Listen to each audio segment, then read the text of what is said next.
дар доираи дастури супоришҳои раиси шаҳри Душанбе муҳтарам Рустам Эмомалӣ оид ба пешгирии бемориҳои сироятӣ ҷаласаи иститоди навбатии намояндагони мақомоти иҷроияи ҳокимияти давлатии шаҳри Душанбе ки иборат аз намояндагони раёсати кор бо ҷавонон ва варзиш, сарраёсати маорифи шаҳри Душанбе ва шӯъбаҳои вазорати корҳои дохилӣ дар ноҳияҳои пойтахт доир гардид.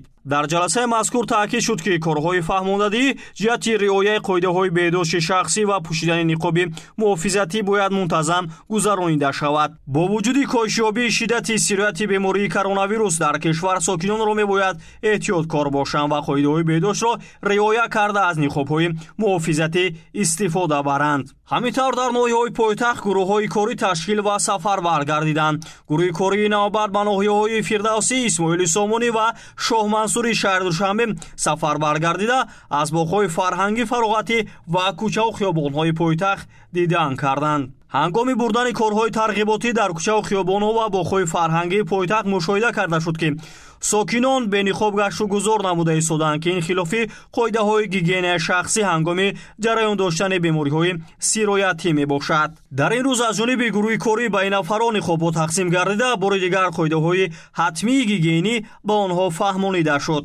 зимни гузарондани корҳои фаҳмондадӣ маълум гашт ки баъзе аз сокинон аз ниқобҳои муҳофизатӣ хоҳиши истифода бурдан надоранд.